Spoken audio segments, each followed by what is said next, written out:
No brilla por la ausencia. Antes de continuar, vamos con la siguiente intervención relacionada con el momento de la conciencia y compañía. También hemos podido ver uno de los valores aquí, la ciudad ideal.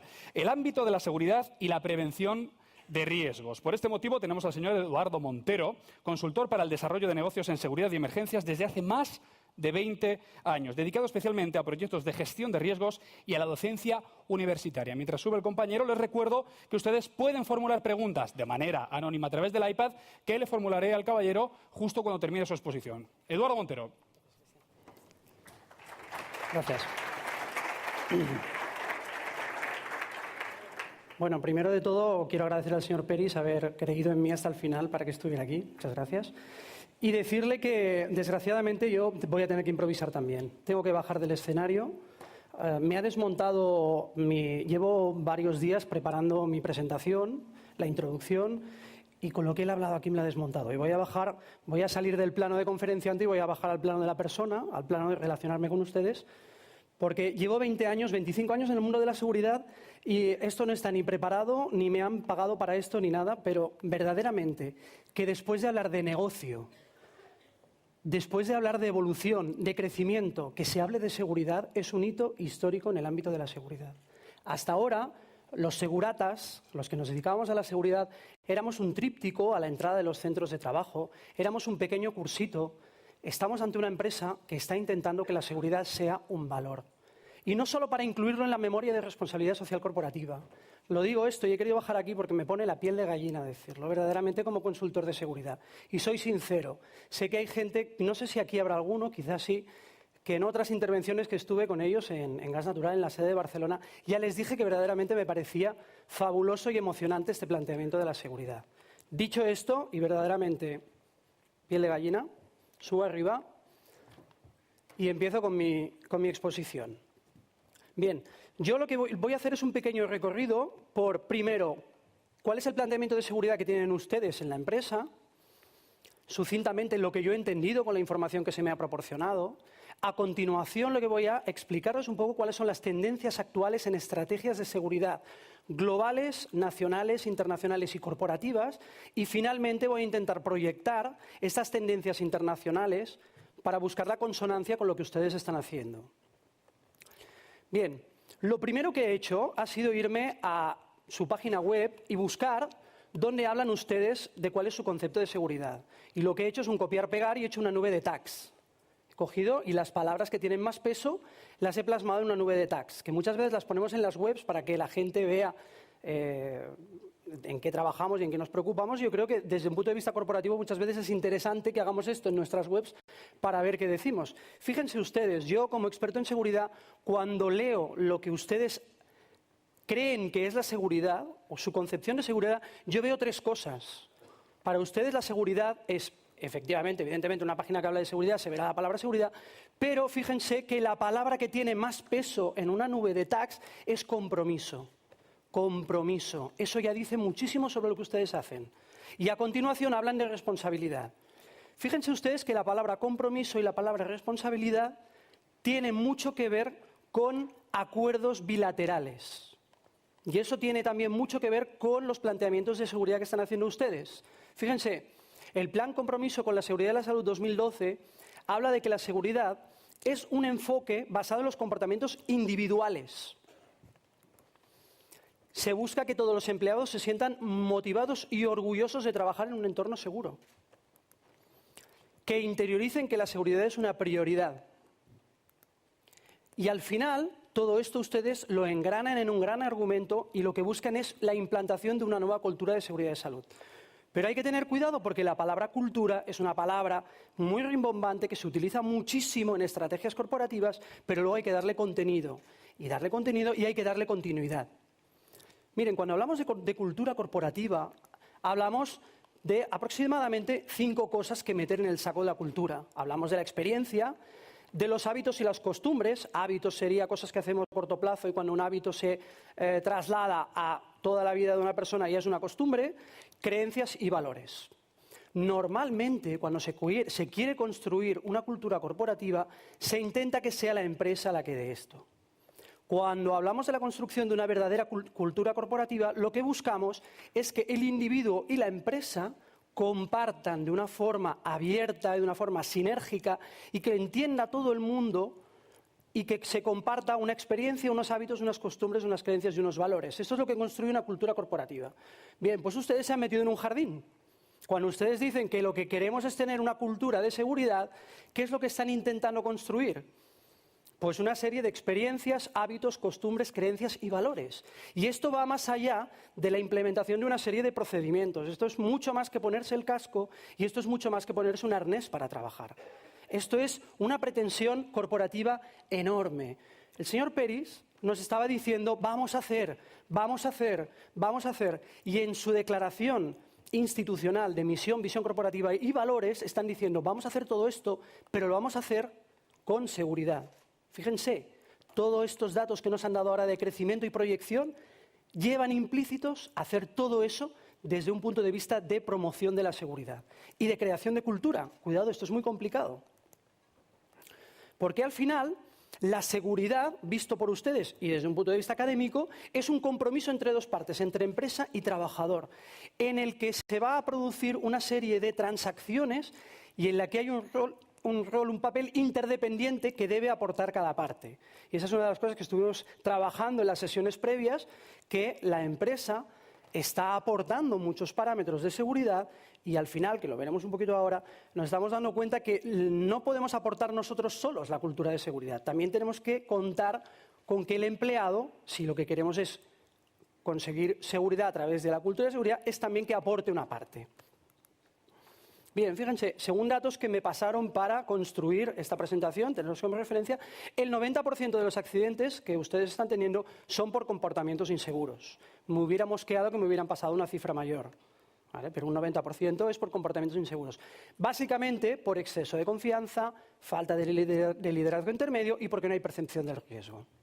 Por lo tanto, si todo esto lo podemos atribuir a la parte del trabajador, podríamos decir, la gran pregunta es ¿cómo está contribuyendo el trabajador a crear la nueva cultura de seguridad? Están ustedes y muchas corporaciones invirtiendo mucho dinero en fomentar la cultura, la seguridad o la cultura de la seguridad, pero esto le está pasando también a los países. ¿Ustedes qué conocen de la protección civil de su país? En esta ciudad donde estamos, ¿qué es lo que nos puede pasar? ¿Es zona sísmica? Tenemos 2 centrales nucleares a 150 kilómetros y Sitges está en zona sísmica. Zona de alto riesgo sísmico, además. ¿Eran conscientes ustedes de ellos? Probablemente no, o probablemente sí y no les importa. ¿Por qué? Porque nosotros tenemos una cultura de seguridad donde hay un ente protector que es el Estado que nos va dando mensajes de tranquilidad. Muchas empresas han ido así hasta ahora. No se preocupe que yo tengo EPIs, tengo ESIs, equipos de primera intervención, equipos de protección individual y esto es lo que le protege. Vamos a intentar desgranar un poquito estas visiones de la seguridad que han habido hasta ahora para ver en qué puntos converge el punto de vista del trabajador, el punto de vista de la empresa y ahí podemos construir la seguridad. Miren, esta es una fórmula que es muy simple, de cartilla Rubio, de 1 más 1 es 2, pero esto es una fórmula que se acuñó aproximadamente a finales de los años 80 y cambió totalmente la forma de afrontar el riesgo y los desastres, e incluso la seguridad corporativa. Bien, el riesgo en esta fórmula se conceptualiza como la probabilidad de que un evento negativo, de un evento concreto, produzca consecuencias negativas. Y una de las cosas más importantes de esta fórmula es que nos dijo que sí es cierto que hay un elemento que denominamos peligro, que es aquello que tiene una capacidad intrínseca de generar un daño, pero siempre necesitaremos un elemento vulnerable que se vea afectado por ello. Yo sé que esto es para los que se dedican a la seguridad, estarán pensando, vaya, ha descubierto la sopa de ajo. Bien, pero esto precisamente en muchos países no se está teniendo en cuenta y verán ustedes que aquí, por ejemplo, lo estamos teniendo muy poco en cuenta. Miren, ahora esta fórmula se está ampliando un poquito y se está diciendo, bueno, pero no pensemos que la gente es tonta, que cuando se cae un edificio hay países donde la gente tiene capacidades. Miren ustedes en Filipinas. Imagínense que nosotros tenemos ahora el terremoto que prevé el Sismicat y peta la central nuclear de aquí al lado. ¿Estaríamos mejor o peor que en Filipinas? Pues en igualdad de condiciones probablemente estaríamos peor. Porque cualquier filipino sabe reconstruir su casa, sabe cazar, buscar agua y matar una gallina. ¿Cuántos de aquí podrían matar una gallina para comer el primer día? ¿Cuántos de ustedes serían capaces de buscar agua y potabilizarla? Allí lo están haciendo y están sobreviviendo. Hay unos estudios muy buenos de la OCDE que dicen a mayor seguridad, mayor vulnerabilidad.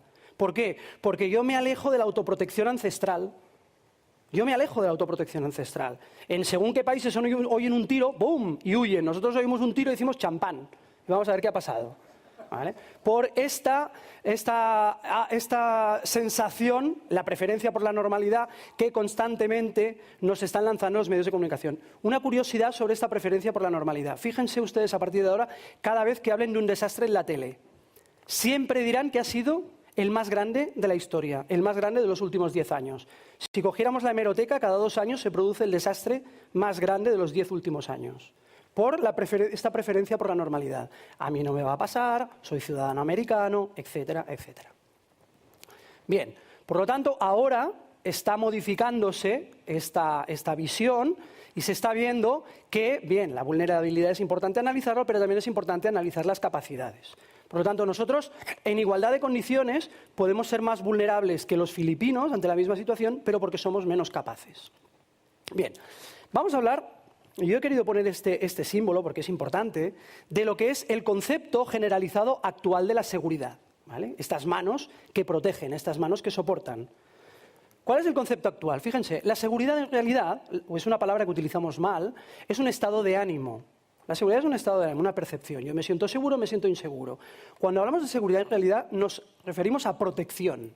La protección son las medidas que nos dan la seguridad.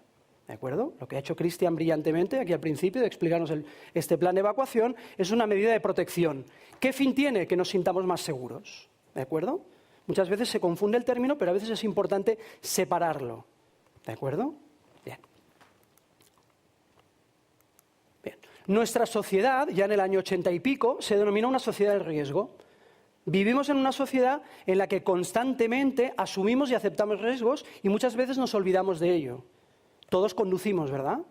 ¿Cuánta gente muere al año al volante? ¿Cuántos enviamos WhatsApps mientras conducimos? Bueno, de aquí ninguno, ya lo sé. ¿Vale?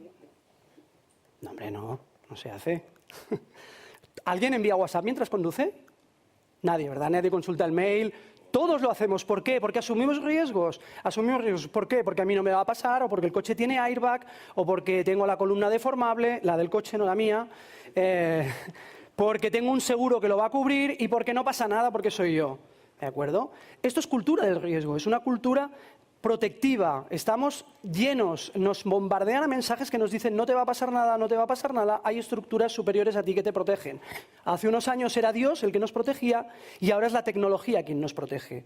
¿De acuerdo? Es cierto, hay estudiosos que han dicho en el pasado las medidas de seguridad que se articulaban para asumir los riesgos se basaban en tirar unos huesos y decir, bueno, el año que viene habrá sequía. En la actualidad, ahora pensamos, bueno, no me va a pasar nada porque la tecnología está ahí. Detectores de humo, salidas de emergencia, etc. Hemos cambiado un poco el dios del mal, el dios del riesgo, el dios de los accidentes, ha pasado de ser un dios, una divinidad, a ser la tecnología que nos protege. Bien, las sociedades y las corporaciones modernas ahora mismo lo que están afrontando es un paso de afrontar la gestión de las consecuencias, o sea, una seguridad reactiva queremos ahora, a una seguridad proactiva. ¿Vale? Al final, lo que buscamos es que se produzca un afrontamiento proactivo de la seguridad. Es decir, no vamos a trabajar porque hay accidentes, sino que vamos a trabajar para que no hayan accidentes. Este es el principal cambio de mentalidad, el principal cambio de paradigma que debemos afrontar. Bien, tradicionalmente, la gestión de riesgos se basaba en un ciclo que se puede resumir en esto. Yo me preparo, doy la respuesta y me recupero. Y una vez me he recuperado, me preparo otra vez, doy la respuesta y me recupero. Con la fórmula aquella que les puse anteriormente, de riesgo igual a peligro por vulnerabilidad, se pensó que entre la preparación y el incidente se podía hacer algo más. Y ahora el ciclo del desastre, el ciclo del incidente, se añade una actividad que es la mitigación. Es decir, antes de que vuelva a pasar el accidente, está muy bien que yo me prepare, que tenga equipos de protección individual, planes de emergencia, etcétera, pero también tiene que haber unas actividades de mitigación. ¿Qué es lo que buscan las actividades de mitigación? Que de una forma continuada se busquen todas las ocasiones posibles para disminuir o eliminar tanto el peligro como la vulnerabilidad. Y esto ya es una parte de lo que ustedes están haciendo. Ustedes están en una fase muy avanzada de la gestión del riesgo y están haciendo muchas actividades de mitigación. Además, tienen un compromiso que están diciendo que mi propuesta de gestión de la seguridad se basa en trabajar permanentemente para que no hayan accidentes y reducir el peligro y la vulnerabilidad. Por lo tanto, la proactividad lo que busca es algo más que estar preparado para afrontarlo. Fíjense ustedes, el posicionamiento más ético de un Estado o de una corporación no es compensar la producción de un accidente, tener un buen seguro, tener una buena cobertura. El posicionamiento más ético es hacer todo lo posible para que no suceda el accidente. ¿De acuerdo? Si lo único que hacemos para que no hayan accidentes es poner medidas que minimicen las consecuencias, no estamos teniendo el comportamiento más ético. El comportamiento más ético es proporcionar eso, pero también producir mecanismos que sirvan para disminuir las causas de inseguridad. ¿De acuerdo? Y como referencia ustedes lo están haciendo de una forma muy proactiva, muy buena. Bien, fíjense, ya dándole una vuelta a todo esto, al final, desde que en los años 80 se acuñó esta fórmula y en los 90 se empezó a preocupar bastante más por la vulnerabilidad que por lo que vamos a hacer cuando haya un accidente o para prepararnos cuando haya un accidente,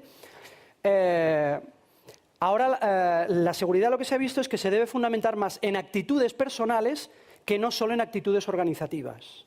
¿De acuerdo? No es decir, oiga, ¿cómo vamos a ir todos juntos con el cubo para apagar esto? No, no, entre todos vamos a intentar llegar a un acuerdo sobre cómo vamos a gestionar este riesgo. Es decir, vamos a intentar desarrollar las capacidades, no solo las corporativas, sino también las individuales, las grupales, las personales, para reducir la vulnerabilidad. ¿De acuerdo? Por lo tanto, es imprescindible iniciar tareas de sensibilización, tareas de intervención sobre las personas o sobre los grupos, puede ser personas o grupos de trabajadores, para que sean muy conocedores del riesgo, que sean tan conocedores del riesgo como de las medidas de seguridad implementadas para afrontarlos. Pero es muy importante que estén sensibles ante el riesgo y que lo conozcan. ¿De acuerdo? Por lo tanto, se trata de crear capacidad, y una capacidad basada en la autoprotección y en la toma correcta de decisiones. ¿Cuál es el cambio de paradigma? Acuérdense ustedes que cuando hablaba de lo que son las estrategias actuales de seguridad les ponían unas manos protectoras y ahora en el cambio de paradigma lo que les estoy poniendo es un grupo de personas, una serie de personas que lo que están haciendo es soportar, es brindar seguridad. La seguridad es algo comunitario. La seguridad es algo comunitario. ¿Cómo estamos estructurando esto? ¿Cómo lo estamos organizando? Bien, primero, como les decía, la seguridad como estado de ánimo. Importante, con frecuencia las medidas de protección se plantean desde puntos de vista sintomáticos. Es decir, yo tengo esta tipología de accidentes y mis departamentos de seguridad, mis departamentos de prevención focalizan en cómo evitar esos accidentes. Esto no es malo, de ninguna manera, pero muchas corporaciones, estados, gobiernos y gestores estratégicos de los riesgos están diciendo, vale, eso está muy bien, pero tenemos que avanzar un poquito más. Ya decíamos, el planteamiento más ético es que no se produzca el accidente. Está bien que te prepare, pero que el accidente no se produzca. Por lo tanto, se aboga por planteamientos que se denominan sistémicos. Los sintomáticos sería, yo me focalizo en que este año se ha caído mucha gente y voy a intentar evitar que la gente se caiga. Y el sistémico sería más en ver por qué la gente se está cayendo para llegar al final a la conclusión de que a lo mejor tengo que cambiar algo o tengo que educar a las personas. Esa sería la diferencia de enfoque. El sintomático sería que yo actúo porque la gente se cae y el sistémico sería que yo actúo para que la gente no se caiga. ¿Vale? ¿Cuáles serían las características de la seguridad sintomática? Bueno, pues la seguridad sintomática sería una seguridad vertical y unidireccional que dicta y determina, que es fruto de la causa y el efecto, porque hay accidentes, hago esto. La entidad es protectora, la entidad es la que pone el cascarón, el trabajador es guiado y se le dan directrices de seguridad corporativa.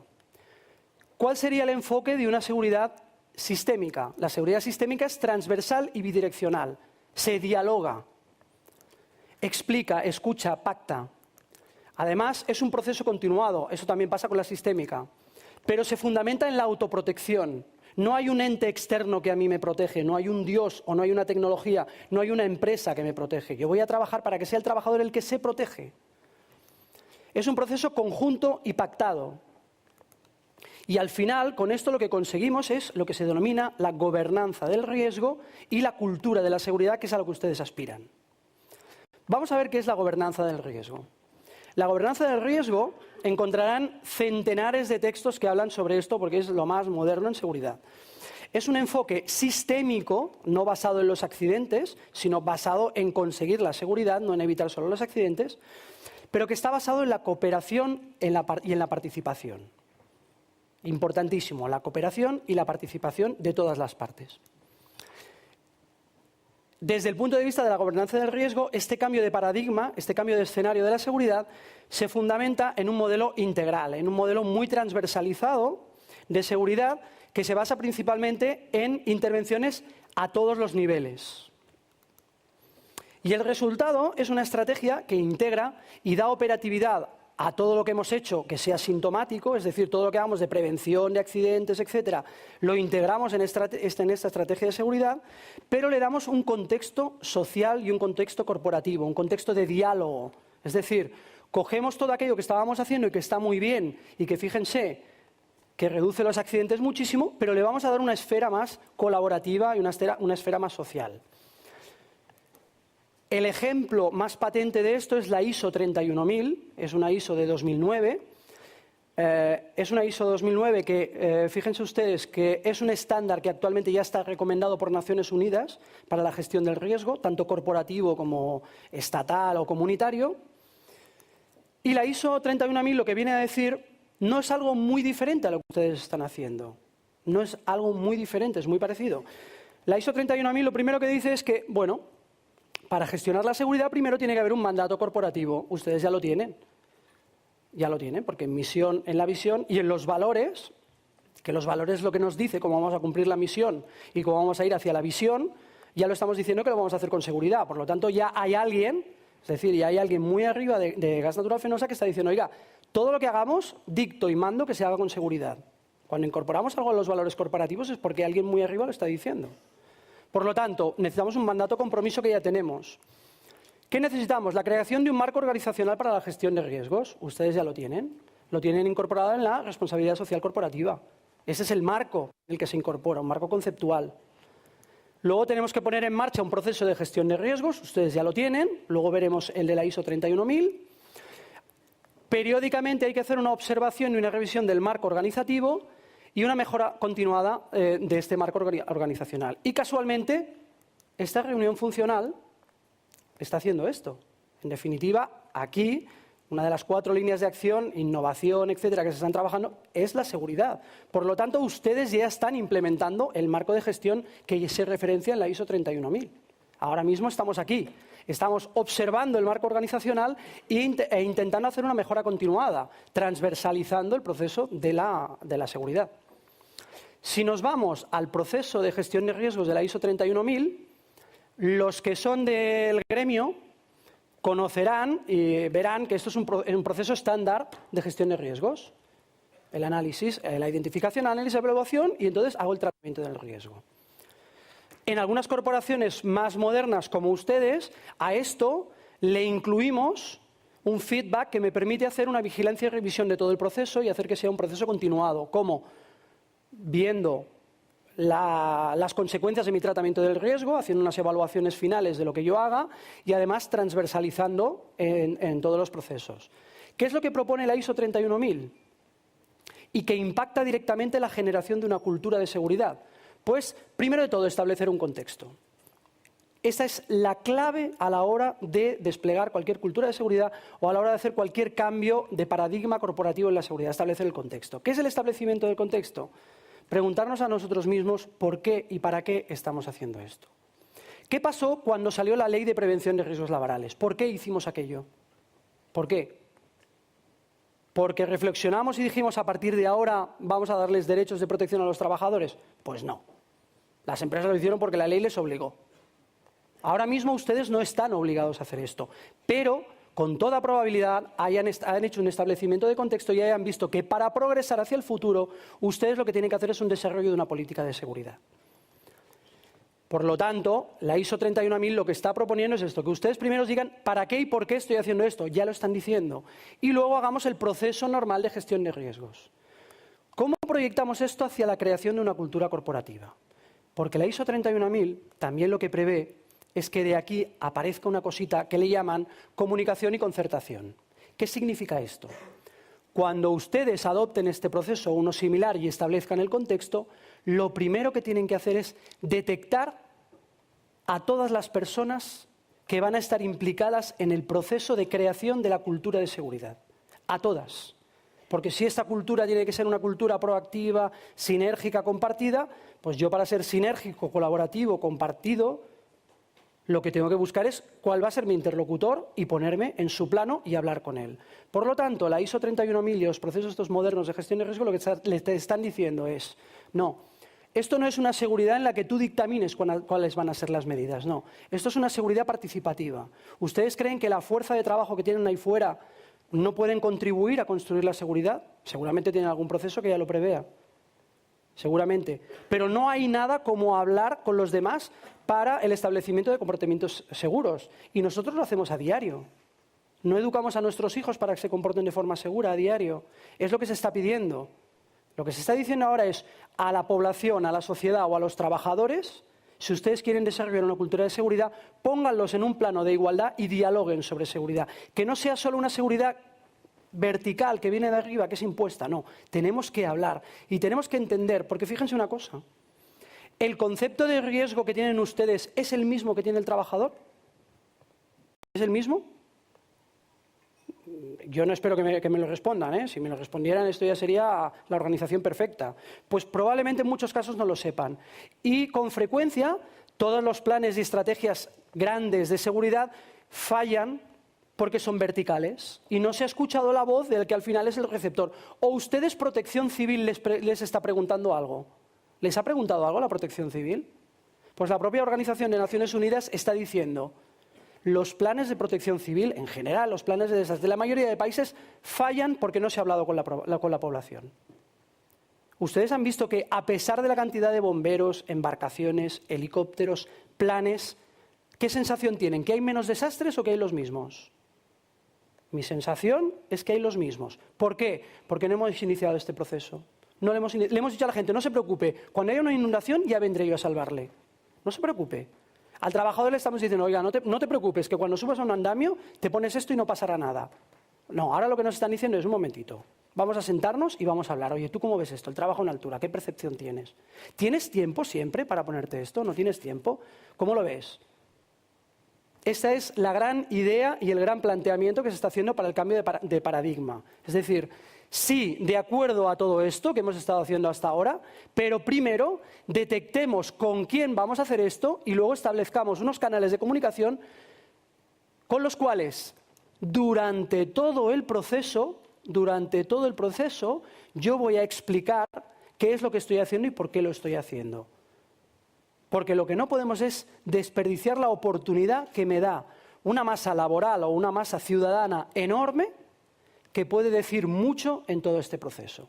Esto es lo que se está recomendando actualmente para la creación de una cultura de seguridad.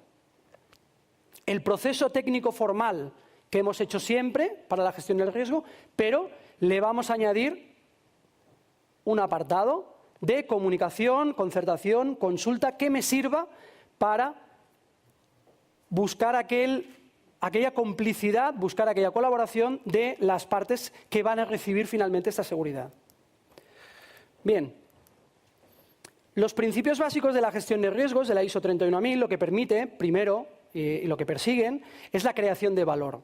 La creación de valor. Es decir, si construimos una seguridad pactada y una seguridad consensuada, será mucho más fácil que cualquier medida de seguridad que implementemos se acepte. Los que nos hemos dedicado a implementar medidas de seguridad muchas veces hemos ido a un sitio y hemos dicho, a partir de ahora esto se va a hacer así. Y en los primeros días o cuando se puede supervisar eso se hace de esa manera, pero cuando se transforma en un hábito, se transforma en una costumbre, la cosa cambia. Cuando dejamos de supervisarlo, es un hábito corporativo, ya siempre se ha hecho así, volvemos a tener otra vez los accidentes. Constituyen elementos de tomas de decisiones corporativas.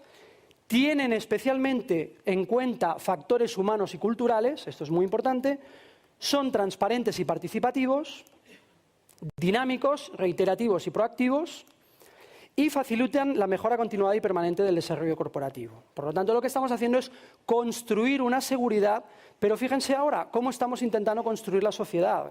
Con todo esto de las redes sociales, estamos viendo que cada vez más esta pirámide, tanto corporativa como gubernativa, esta pirámide que, si me permiten, no sé si lo verán atrás, pero esta pirámide que cada 4 años se abre por la base y permite que votemos y luego nos gobiernen, se está desmontando, porque los canales que antes en la base se abrían cada 4 años ahora están permanentemente abiertos. La gente tiene Twitter, tiene Facebook, quiere hablar con los de arriba. Y ustedes están demostrando constantemente que son una corporación en la que la base importa. Pues con la seguridad también tienen que hacer esto, abrir grandiosos canales de comunicación con sus trabajadores, con sus colaboradores. ¿Por qué? Porque son una fuente de información brutal y la seguridad que pueden construir con la información que ellos les den puede ser la mejor del mundo, que seguro que es la que aspiran. Porque evidentemente si la incorporan como un valor no es para que sea cualquier cosa. Finalmente, el periplo este que he hecho un poco por lo que es la doctrina actual de seguridad de la ISO 31000, ¿cómo la podemos proyectar hacia lo que ustedes están haciendo ahora? Bien, si ustedes se han sentido identificados con algunos de los principios que he citado, pues bueno, vamos en buen camino, estamos en buen camino. La cultura corporativa es algo que se construye de forma común, como hemos visto, no se puede imponer.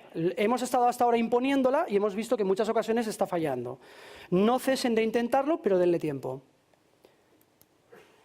Una de las fortalezas corporativas que tienen ustedes es haber iniciado este proceso. El mero hecho de haberlo iniciado y el mero hecho de que la segunda conferencia de hoy, después de hablar de crecimiento y de lo bien que va la empresa, sea la seguridad, para mí es un hito, yo creo que es histórico y permítanme, no estoy exagerando, pero desde el punto de vista de experto de seguridad yo creo que es un hito histórico. Y su concepto corporativo del riesgo, esto es una de las cosas más importantes, no tiene por qué coincidir con el del trabajador. El trabajador no comparte necesariamente su visión del riesgo. Por lo tanto, hasta que no consigan coordinar estas dos visiones del riesgo, no conseguirán efectivamente implementar una cultura de seguridad, que eso es lo que ustedes pretenden. Es decir, precisamente cuando estas visiones coinciden es cuando podemos empezar a construir una cultura de seguridad. Lo que finalmente les quiero decir es que nos encontramos ahora mismo ante un cambio de paradigma global en la concepción de la seguridad. Hemos visto que Naciones Unidas lo está haciendo y Naciones Unidas lo recomienda. Estamos pasando de un concepto de seguridad que implicaba dar seguridad, es decir, que alguien que está por encima de mí me da la seguridad, para construir la seguridad. Es decir, este alguien que antes me daba la seguridad ahora me pregunta, oye, ¿cómo podemos mejorar esto? Y esto, en definitiva, es lo que están haciendo ustedes. Ustedes lo que están haciendo es iniciar un camino hacia la seguridad proactiva, que es el posicionamiento más ético y moderno en seguridad, que es el camino ético de la construcción de la seguridad, no de la imposición de la seguridad, que es el camino de la responsabilidad social, que es donde ustedes tienen puesta la seguridad, el camino de promover y facilitar la autoprotección y, en definitiva, el camino de la cultura de la seguridad. Y la cultura de la seguridad, para avanzar por este camino, se necesitan personas con talento y con voluntad de equipo. Y precisamente es lo que se está haciendo aquí. Estamos uniendo talentos para conseguir avanzar en este camino de la seguridad. Un camino que necesita personas como ustedes. Muchas gracias. Muchas gracias. Eduardo, Muchas gracias. Vente conmigo, compañero. Sí, sí. No te me escapes. No me escapo, no me escapo. Que hay alguna pregunta por aquí. Bueno, identificado con la cultura y con la seguridad. Sí, sí, enhorabuena. por supuesto. ¿Mandas WhatsApps? Sí, sí, claro. Cuando conduces, digo. No, lo hace otra persona por mí cuando conduzco. Bien, bueno, tengo que Pero recordarles... conduce ella. Conduce ella, ¿no? Tengo que recordarles que me llamo Cristian, no Esperanza Gracia. Lo digo porque a la hora de formular las preguntas, por favor, pongan a quién van dirigidas, porque luego nos volvemos locos, ¿no? A la hora de guardar las preguntas, para ahora o para la mesa de comité del día siguiente. No sé si las preguntas que tenemos las podemos ver en pantalla, las leo directamente desde el iPad, porque hay alguien que esté interesado en formular alguna pregunta. A ver si la puede responder, ¿eh? ¿Las podemos ver en pantalla? No, las leo directamente desde aquí, ¿vale? Venga, pues te cuento. Mira, preguntas para Eduardo. ¿Hasta qué punto es importante la opinión del trabajador en los procesos de gestión de riesgos y, si tienen, por lo que leo, mucho valor e influencia? Bueno, pues hasta el punto, como han visto ustedes en el esquema de gestión de riesgos de la ISO 31000, que y les comento, Naciones Unidas en su manual del año 2009 sobre ciudades resilientes a los desastres recomendaba la ISO 31000, les recomiendo que lean ese manual, y uno de los aspectos más importantes que comentaba dentro de lo que es la gobernanza del riesgo era que se juntara a los ciudadanos para hacerles partícipe de todo el proceso de gestión de riesgo. Es imprescindible que utilicemos la voz del trabajador, la opinión del trabajador, porque si lo que pretendemos es construir una cultura, y la cultura es algo compartido dentro de la organización, por lo tanto no podemos, y contestando rápido a la pregunta, no es que sea importante, es que es esencial. Es imposible construir una cultura corporativa sin contar con el punto de vista del trabajador. Imposible.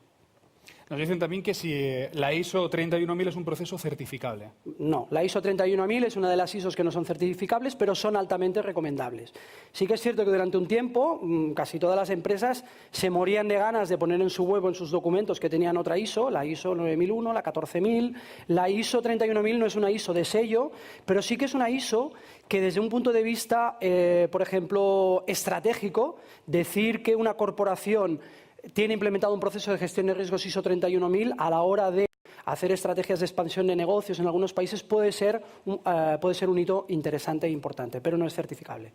Nos dice también Eduardo que en un negocio como el nuestro, en que los mayores riesgos son asumidos por los trabajadores de contratistas y subcontratistas, ¿crees que es realmente posible implantar el nuevo paradigma que planteas? Difícil. Yo por eso les decía, denle tiempo, denle tiempo. No existe la fórmula mágica de decir cómo podemos solucionar esto. Evidentemente, trabajar con contratistas no es lo mismo. Nosotros, desgraciadamente, las estrategias de seguridad normalmente se hacen desde un despacho y pensando y siendo creativos y siendo amables. Luego la realidad es otra. Pero fíjense que nosotros estamos diciendo que tenemos que ir a hablar con esa gente. Si ustedes verdaderamente creen que tienen que implementar una cultura de seguridad, tienen que ir a hablar con los trabajadores de los contratistas. En lo que sería el marco verdadero de una gestión de riesgos moderna. Estas personas tendrían que participar también en este proceso de gestión. Fíjense ustedes que cuando en el tema de prevención de riesgos laborales siempre lo que se ha exigido es que la persona que yo contrato acepte mi política de prevención de riesgos laborales, ¿verdad? Esto al final ha acabado siendo un formalismo. Aquí lo que se está diciendo, no, oiga, si usted va a estar conmigo durante mucho tiempo, yo le voy a explicar cuál es mi concepción del riesgo, quiero que todo el mundo la entienda y quiero que todo el mundo la asimile y vamos a trabajar con eso. Nos dicen, ¿puede entenderse como seguridad la capacidad de respuesta ante los accidentes? Sí, por supuesto. Es una parte de la respuesta es una parte de la seguridad, pero es la parte sintomática, no es la parte sistémica. La seguridad se va a construir indudablemente con eso. A ver, esto no es una seguridad de un mundo feliz, no es un mundo ideal. La seguridad siempre trata con el riesgo, y el riesgo es una probabilidad, y esta probabilidad se nutre de muchos intangibles, ¿de acuerdo? Pero sí, bueno, es importante que estos procesos los podamos integrar en todos los procesos de la empresa y poco a poco nos vayan dando respuesta. No olvidemos que tenemos que dar respuesta a los accidentes, por supuesto, pero si queremos una cultura que reduzca los accidentes, cada vez esto va a ser más residual, pero no debemos olvidarlo. Siguen entrando preguntas, ¿eh? Bien, Tenemos tiempo, tenemos un par de minutillos. ¿Cómo medimos la responsabilidad legal en una cadena de mando ante una conducta de riesgo comunicada con efecto de accidente? Perfecto. Fácil la pregunta. Fácil la pregunta. Pongo el taxímetro en marcha. Bien, todo depende de... vamos a ver. ¿Hablamos de un mando intermedio? ¿Ponía ahí? ¿Un mando intermedio? Sí, ¿cómo medimos la responsabilidad legal en una cadena de mando ante una conducta de riesgo comunicada con efecto de accidente? Perfecto. Vamos a ver. Cuando hablamos de seguridad sistémica y cuando hablamos de seguridad sintomática, decíamos que la seguridad sintomática es imprescindible, debemos continuar teniéndola. Por lo tanto, lo que tenemos que hacer es prepararnos para todos esos accidentes que vayan a venir. ¿Cómo nos preparamos para los accidentes? Primero conociéndolos, haciendo todo lo que sería un proceso de tratamiento del riesgo. Intentamos eliminarlo, intentamos transferirlo, intentamos mitigarlo, intentamos tratarlo. Y cuando yo trato el riesgo, cuando me preparo para responder sobre el accidente, lo que tengo que hacer es procedimentar. Muchas veces los procedimientos los vemos solo como una instrucción técnica, pero un procedimiento es una orden corporativa. Un procedimiento no deja de ser una orden corporativa. No es simplemente un manual de instrucciones, no. Hay una entidad corporativa superior que está diciendo, a partir de ahora eso se va a hacer así. ¿Cómo dirimir responsabilidades? Bueno, pues lo que hay que ver es que si ese mando intermedio lo que ha hecho es seguir toda la instrucción corporativa, quiere decir que el que firmó esa instrucción corporativa se ha equivocado y tiene la responsabilidad. En el momento que alguien se ha saltado la normativa corporativa, el procedimiento, la responsabilidad es de ese mando intermedio. Y si es el trabajador el que no acata la orden, pues ahí está la cadena de responsabilidad, cadena de causalidad. Pero, por lo tanto, esto lo que significa es que toda la parte reactiva tiene que estar perfectamente escrita, definida, consensuada y avalada por la superioridad.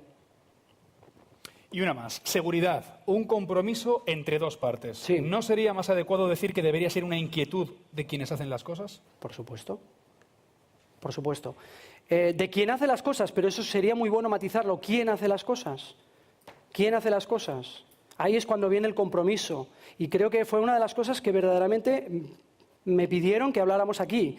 La seguridad como compromiso, responsabilidad de quien hace las cosas. Desde luego, la parte corporativa pone unos medios organizativos, materiales, humanos, y el trabajador lo que tiene que hacer es cumplirlos. Por lo tanto, parte de este compromiso, ¿quién hace las cosas? Pues la empresa pone los medios de seguridad y el trabajador debe responder utilizando esos medios de seguridad, técnicos, organizativos, lo que sea. Por lo tanto, es una responsabilidad de quien hace las cosas, pero es una responsabilidad bilateral de los dos lados. Ambos tienen que cumplir con ese compromiso. ¿Una más? Venga. Venga, si en la seguridad de los trabajos que realizan nuestras empresas colaboradoras el precio del servicio parece que sí es importante, ¿no sería lógico disponer de precios mínimos justos por debajo de los cuales esos servicios no deberían prestarse? Yo esto lo voy a contestar con un monosílabo, sí. Evidentemente, si nosotros estamos haciendo algo que mete presión, que mete una presión externa ajena a la calidad técnica, evidentemente el trabajo no se va a ejecutar con toda la calidad que se debe ejecutar. Estamos metiendo un modificador externo a la condición de trabajo. Porque, evidentemente, si ese precio es bajo, se va a trabajar en precario, por lo tanto el empresario tiene que repercutir ese precio hora más bajo en eliminar algo. El trabajador no lo puede eliminar, por lo tanto muchas veces, ya les decía yo antes, la seguridad antes era un tríptico, un señor en la puerta con un palo. Pues en las empresas con menos medios, evidentemente la seguridad es una de las cosas que antes se elimina. Bonito monosílabo, ¿eh? Eduardo Montero, muchas gracias. Muchas gracias. Muchas gracias a ustedes. Un placer, caballero. Gracias, que sí. Bueno, ya ha llegado el momento de iniciar la ronda de bloques de cada una de las